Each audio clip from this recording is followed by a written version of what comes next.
The cheery graduation music clashed with the pit in my stomach as I watched Derek chuck down yet another glass of cheap champagne. He grinned ear to ear, slurring drunken congratulations to our grandson Mason. Something was off about his jovial demeanor. As the reception wound down, I offered to take Mason home, silently dreading the drive back to Derek's house. The place still reeked of my daughter-in-law Jenna's perfume, the sickly sweet smell of fakery. Mason passed out in the back seat before we even left the parking lot. In the rearview mirror, I caught Derek sauntering up behind a group of his sleazy poker buddies, their laughter carrying across the windswept lot. "Can you believe that ditz finally did me a favor and took off?" Derek's words knocked the air from my lungs. "Just think of all the insurance money I'll rake in." The guys roared with laughter, pounding Derek's back like he'd just been crowned king. My hands gripped the wheel as flashes of memories assaulted me. Jenna's trembling smile barely concealing her silent tears, the scribbled note tucked in her journal hidden in the attic. "If you're reading this, Derek has finally gone too far." In that moment, my suspicions solidified into a grotesque reality. The monster I'd watched my daughter fall for, blinded by young lust and his empty promises, had somehow won. Jenna was gone, or worse, all for Derek's greed. The engine revved as I tore out of the lot, Mason jolting awake next to me. "Wow, Grandma, what's the rush?" I steadied my shaking voice, speaking the half-truth I'd been rehearsing for weeks. "Nothing, honey. I just really need to get home." That night, after tucking Mason into the guest room, I pulled out the secret box I'd been stashing in the attic ventilator. Jenna's meager collection of belongings, all that remained of my daughter-in-law's shattered life. Her tattered journal landed in my lap with a thud, my fingers tracing the indentation where her last words were scratched in frantic desperation. "If you're reading this, Derek has finally gone too far. Keep this safe, and keep an eye on Mason." The implications choked me. How long had she suspected Derek's malice? What hell had she been enduring while we all blissfully looked the other way? Hot tears streamed down my cheeks. No more. I swiped them away, my jaw clenching in resolve. Derek's monstrous arrogance had handed me all the evidence I needed. It was time to strike. Over the next few weeks, I watched Derek with hawkish scrutiny. His exuberant spending and boisterous laughter raised eyebrows all over town. New Italian suits, a sports car in cherry red, reservations at the ritziest steakhouses. Living it up since the deadweight ditched him, his vile friends would snicker over bourbon and cigars. I clenched my fists until my nails dug crescents into my palms. How dare he satirize Jenna's disappearance so brazenly? My sweet, gentle daughter-in-law who showered loves on Mason and showered me with hugs even after Derek's affair. Her words from our last lunch echoed in my mind. "I think he's up to something, Mom. I've found things, but I'm afraid if I pry, he'll lash out." I shuddered, realizing her disappearance may have saved her life. But from what, exactly? I needed answers. My first stop was the bank, requesting statements for all of Derek's accounts, a ploy I spun as concerning for his sudden affluent spending. The documents told a story of deception, maxed credit, compounding gambling debts owed to some terrifying names, and a 7-figure life insurance payout scheduled just weeks after Jenna's disappearance. My blood boiled. That smirking, materialistic snake wasn't grieving. He was cashing in on his wife's vanishing act. I longed to confront him but fought off my rage, knowing I'd need an incredible smokescreen to take him down. Next, I turned my sights on Jenna's inner circle, starting with Tara, her closest work friend. He had money troubles, big ones, Tara confided over a hushed brunch, and Jenna suspected he was unfaithful again, though she never confided details with me. She wrung her hands, voice cracking.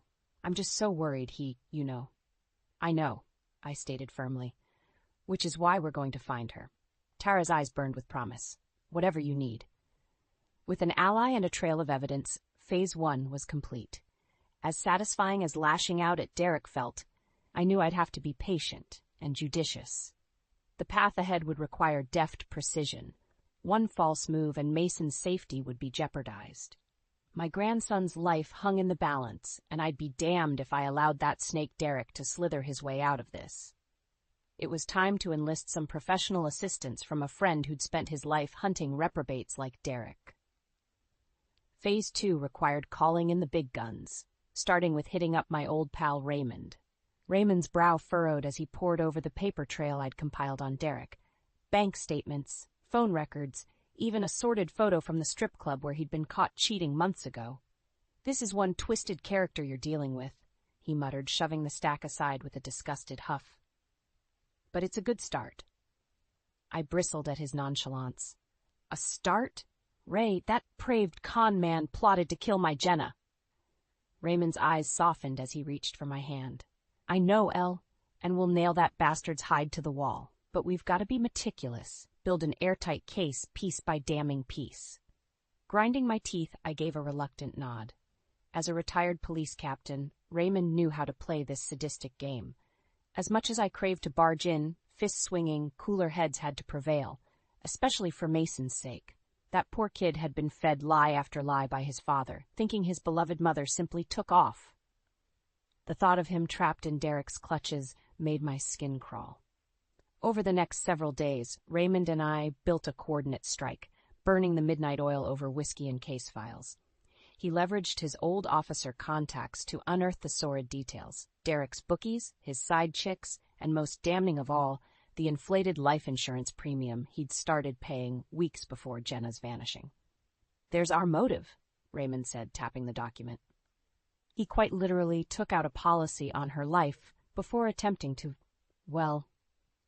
A lump formed in my throat as I considered the depths of Derek's depravity. What's more, as a teacher with modest earnings, Jenna had been blindsided by the massive payout. No wonder Derek was living so large. With every clue, the picture became clearer. He'd been setting the stage to cash in, all while keeping my beloved girl-in-law clueless to his sinister plot. The dizzying realization made me queasy. Just as I steadied my breath, Raymond slid another photo across the table. Derek stumbling from a sleazy motel room, lips smeared in tawdry lipstick, his sly grin stretching ear to ear. "This was taken 3 days after Jenna went missing," Raymond said grimly. "Care to guess who our friend in the cowboy hat is?" I squinted at the petite blonde emerging behind Derek, her face partially obscured but still achingly familiar. Tara, Jenna's friend. The same young woman who had just promised to help us bring her down. The deception left me seething as my fists clenched. I should have known that snake couldn't be trusted. But then it hit me. What if this was merely another strategic deception, one that could play perfectly into our trap? A slow smile spread across my lips. "Oh, she's going to help us all right," I purred, snatching up the incriminating photo. "More than she'll ever know." Raymond cocked an eyebrow but said nothing, wise enough to let me take the reins. He simply refilled his glass as I outlined my master plan, one that would leverage every last player on the chessboard to protect Mason and bury Derek once and for all. Revenge, like justice, would be best served piping hot. The family dinner was a dry run for my grand inquisition of Derek. Raymond and I had meticulously assembled every document, every photo, an overwhelming case to dismantle his lies once and for all. Yet a bigger challenge loomed: Mason. His allegiance was still divided between his beloved late mother and his manipulative, very much alive father.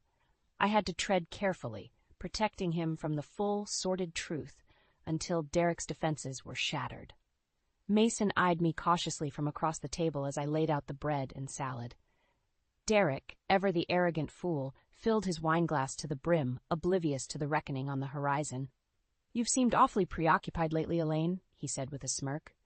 "Everything okay over there in Vinegar Villa?" I bristled but maintained my poise. "Everything is fine, Derek. I've just been catching up on some reading." His brow arched in mock concern. "Oh, do tell. Maybe I can recommend a nice work of fiction to lift your spirits." The venom in his voice was palpable. This smug bastard had no shame, did he? No matter, I'd wipe that Cheshire grin off his face soon enough. Suppressing a twisted smile, I retrieved the thick manila folder tucked under my seat. "Actually, I've been studying up on much more riveting literature. The kind with pictures." With a flat thump, I slapped the folder on the table, its contents spilling free: crime scene photos, bank statements, Inizined motel stills. Raymond remained stoic, but Derek's complexion drained of color. "The hell is this?" he sputtered. "The truth," I said evenly. I turned to Mason. "Something your father seems allergic to." Mason's eyes darted between Derek and me. Horrified confusion splashed across his face. "Dad, what?" "Don't listen to her, son," Derek spat, sweat beading his brow. "Your grandma's had too much goddamn Pinot and—" "I've had enough," I roared, slamming my fists on the table. "Enough of your lies, your philandering, your vile disrespect for Jenna and this whole family." Wine sloshed from overturned glasses as Derek shot to his feet. "How dare you, you conniving old bat! You've gone and lost your damn mind." Raymond rose like a monolith beside me, his baritone voice cutting through the commotion. "Can it, dirtbag? The Hashers are all here, therapists, clergy, everyone who gave a damn about Jenna. We've got enough to put you away for—" I tuned out the legal jargon, focusing on Mason. Shock and horror contorted his boyish features as the weight of the truth crashed over him in waves. My heart ached to shield him from this pain, this ultimate betrayal. Tears streamed down his face as he turned to Derek. "Dad, what did you do?" Derek's face reddened. For an instant, I pitied the boy still clinging to his father's imaged nobility. Then reality struck in the form of Derek's chilling backhand. "You'll do as I say, you disrespectful little—" I moved on instinct, my elbow catching his ribs with a sickening crack before Raymond hauled him back. The beast's true colors raged to the fore, mercilessly unleashed on his only child.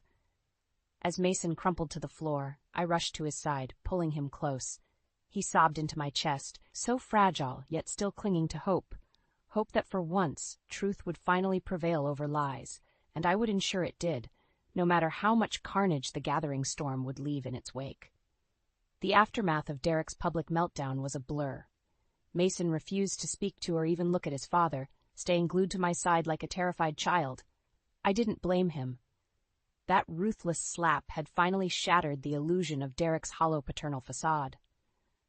As for Derek himself, he ricocheted between blustering threats and sniveling pleas as Raymond's cop buddies hauled him away on suspicion of domestic violence.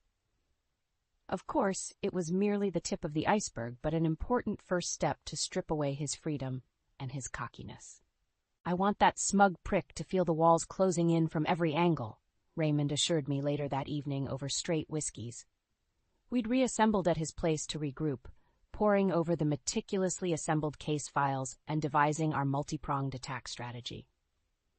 With Derek safely tucked away, we could accelerate our efforts without him slithering free. "First order of business is protecting Mason," I said, jaw clenched. "He's not going anywhere near that snake again until the venom's been completely extracted." Raymond nodded grimly. "Agreed. We'll get emergency custody pushed through so he's fully in your care. Judges will side with us, especially after that sick display." "Good." I drained my glass, relishing the slow burn at the back of my throat. "Because the bastard crossed the final line when he struck that boy. Everything from here on out is scorched earth." For the next several hours, we assembled our chess pieces. Anonymous tips firing off to the police about Derek's illicit gambling, shady business dealings, and possible crimes against Jenna. A meticulous forensic audit to freeze every last penny of his assets, smokescreen transactions designed to panic him into revealing his hand. Finally, we formed the centerpiece, a meticulously planned sting operation to catch Derek red-handed in the midst of his next infidelity. This one to be captured on video and splashed across every social media feed in town. I grinned wolfishly as Raymond outlined the tech specs, special lenses and ultra-encrypted streaming links primed to broadcast Derek's lies and lechery to a hand-picked audience of influential friends, employers, anyone who could maximize his public flaming. He'll be so disgraced, so hamstrung by looming charges, that rolling over and confessing everything will be his only chance to try saving face. Raymond purred, clearly relishing the intricacies of our ornate takedown. I simply nodded, adrenaline thrumming through my veins as visions of Derek's unraveling danced before me. He deserved far worse than a fractured reputation or quelched finances. Budding Mason, my poor, innocent grandson, that unforgivable sin warranted the harshest karmic vengeance this life could serve, and I would be its sword of deliverance. Draining the last amber dregs from my glass, I turned to Raymond with a feral gleam. "Let's make that bastard bleed." The sting was going off without a hitch. Tara had lured Derek to the seedy downtown motel with practiced precision. her coquettish texts and promises of fun speaking directly to his baser impulses.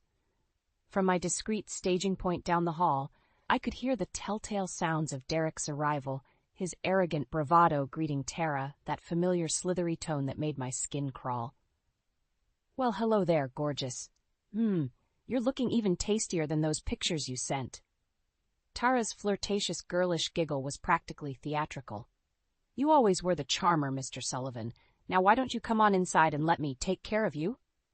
I had to commend her committed performance, especially knowing that less than 48 hours earlier, I'd strong-armed her into cooperating by showing the proof of her previous trysts with Derek.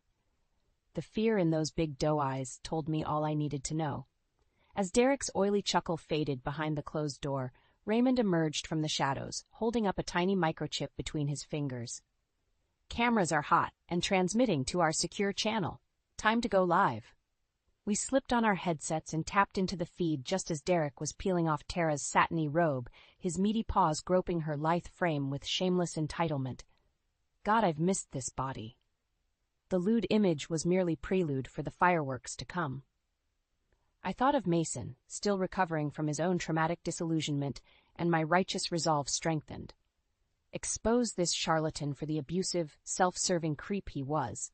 That was the only path to justice. On Raymond's mark, our crew activated a precise digital operation, one that broadcasted the live stream to very specific trusted contacts: church leaders, Derek's employers, charity figureheads, upstanding people mortified to see one of their own engaged in such debased improprieties. Pandemonium erupted as our network expanded exponentially across the small town, the shock and horror reverberating through the entire community. The calls and messages deluged my phone in a barrage of disgust and repudiation, and through it all, Derek remained oblivious to his unraveling, rutting away on that tawdry motel room bed, at least until Raymond's gruff voice broke through the speakers. "Having fun there, dirtbag." Derek froze, his bulging face snapping up in wild-eyed panic. What is this?" "A reckoning," Raymond replied coolly. "One that's coming at you from all sides, thanks to that cute little video feed you're starring in." At that moment, Derek's phone began ringing off the hook, every busybody and professional contact bearing witness to his brazen indiscretions. His frantic howls and fumbled attempts to kill the stream were utterly fruitless. The depraved spectacle was live for the world to see. Somewhere in that pathetic display of panic and shame, I was dimly aware of Tara gathering her clothes and darting from the room. Her part in our charade was over. Mine, however, was just beginning. Time for the snake's final constriction. Straightening my spine, I strode down the hallway with purpose. The door opened before I could even knock. There stood Derek, his sweaty, horrified face almost subhuman at this point. I locked eyes with the wretched creature, letting the waves of reviled anger wash over me. "Hello, Derek," I said coldly. "We need to talk." Derek's world was crumbling. I could see it in his wild, desperate eyes as he stared back at me in the dingy motel room, utterly shell-shocked. This has to be some kind of mistake," he stammered, struggling to cover his nakedness. "You can't seriously think I'd—" "Save it," I snapped, his pathetic excuses like sandpaper against my resolve. "The jig is up, Derek. We have everything, the affairs, the gambling, the insurance scam you tried to run on Jenna. It's all been exposed." He recoiled as if struck, his bravado finally deflating under the weight of his sins laid bare. Raymond emerged from the hallway, arms crossed like a sentry guarding an inmate. 2 uniformed officers flanked him, eyes scanning Derek with undisguised repulsion. "We've got enough to put you away for a long time, Sullivan," Raymond growled. "But even prison will be a cakewalk compared to the beatdown your reputation's about to take." As if on cue, Derek's phone erupted again, a cacophony of shrill rings and pinging text notifications. The shock, the scorn of his community discovering his web of depravity in such dramatic fashion. I watched as he picked it up with a shaking hand, scrolling through the onslaught of vitriol numbly. This can't be real," he whispered, complexion blanching. "I'm ruined." "Not yet you aren't," I said with chilling finality. "But you can start making amends right now by telling us the truth about Jenna." Derek's roomy gaze flicked up to bore into mine, twin vortices of panic and hatred swirling in their depths. In that moment, I caught a glimpse of the darkness that must have consumed my sweet Jenna's final days, the insidious dread she felt around this man she'd once loved. My stomach turned, but I held my steely glare. "What did you do?" For a span of harrowing seconds, Derek was utterly mute, the whirlwind of his sins rendering him catatonic. Just when I began to lose hope, his thin lips parted once more. "I just wanted out," he croaked, voice barely audible. "The debts, the money problems. I thought if I could just make her disappear, that big insurance payout would solve it all." The words hung heavy in the fetid air, a damning admission of his greed and monstrosity. Raymond tensed beside me, but I raised a hand to stay him. I needed to hear the unvarnished truth.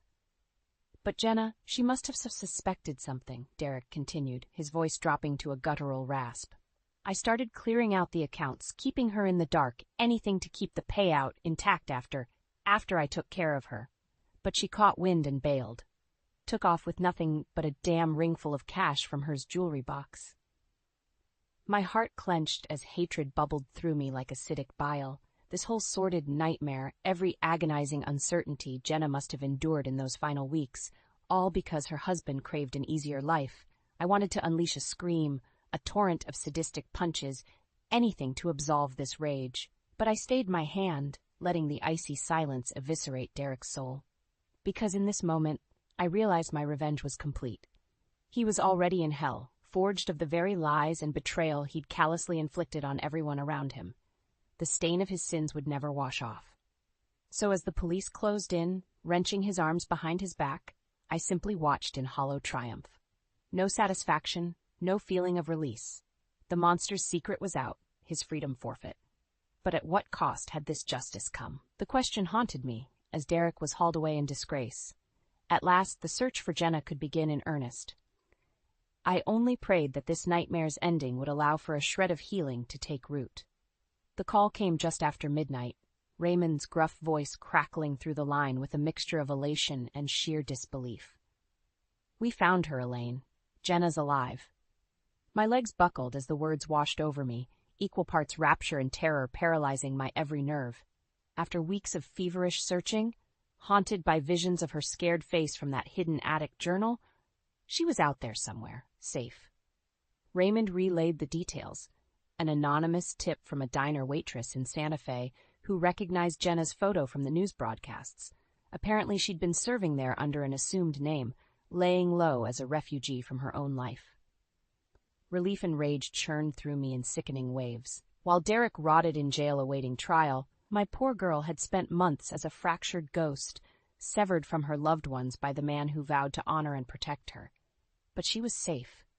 That mantra alone propelled my shaking feet into action, every maternal instinct roaring to reunite with my unsung warrior. The airport's fluorescent lights stung my weary eyes, but I blinked past their glare, scanning every haggard face passing through customs. At last a familiar figure emerged, chocolate ringlets framing her hollow cheeks, her slender frame seeming to hunch under an immense invisible weight. "Mom?" she whispered, tentative and childlike. That was all it took to release the torrent. With a strangled cry, I gathered Jenna into my arms, clinging to her fragile bird bones as the dam burst. We sank to our knees in a tangle of sobs, fear and regret, and blessed relief whirling around us in a maelstrom. "You're safe," I gasped between heaving breaths. "Oh God, you're safe." For long moments, we were lost in our raw reunion, willfully blind to the churning current of life swirling around us. When at last Jenna leaned back, her eyes were glassy yet shining with a rekindled spark. "How?" she stammered, the word more rugged gasp than true question. I stroked her matted curls, grimacing at how frail and hounded she looked. No mother should ever have to see their child in such pain. "It's over," I said firmly, steadying my voice. Derek confessed everything. With help from Raymond and some other supporters, he was exposed and arrested for what he did, all the debts, affairs, everything. "It's finished." A tremulous sigh escaped her, somewhere between anguish and blissful release. "So he'll never hurt me again?" "Never," I said, pulling her close, "and I'll make damn sure that snake never gets within a mile of my family ever again." Jenna stiffened at that, pulling back with a panicked look. "Oh God, Mason! Is he?" "Hey now, it's all right." I raised a soothing hand. unwinding the knot of fear in her gut. Mason's safe and sound, sweetie. He's with me for now, tucked away from all the ugliness. As soon as you're ready, we'll be a family again. Her hand trembled as it found mine, squeezing with the first embers of a familiar strength flickering back to life in those lost hazel eyes. I don't know how I'll ever thank you for not giving up on me. I gave her a reassuring look as my own tears flowed freely. Sometimes revenge is what gets you through the night, baby girl. But for a mother's love? I pressed my forehead to hers, savoring our reunion as a brilliant new dawn broke on the horizon. That burning light will always lead me home.